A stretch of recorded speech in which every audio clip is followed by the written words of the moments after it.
Hello friends, Andrew here. Welcome back to the tutorial. And if you're new, special welcome to you. In this video, I'm going to show you how to add files into Microsoft Copilot.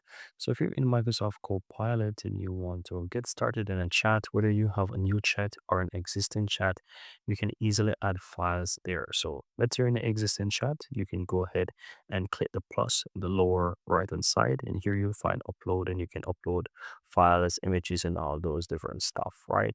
Or if you're on your home page in Copilot, you find a plus as well. You can click on upload and you can add whatever it is. I'm going to add an image, for example, click on open.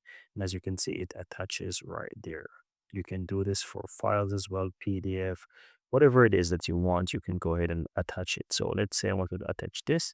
I can go ahead and attach it. It doesn't matter what, I can attach image of whatever it is that I want, or folder, or whatever. You can go ahead and click on open and attach it. So as you can see, even a CSV Excel file, I can attach that as well. And that's it, guys.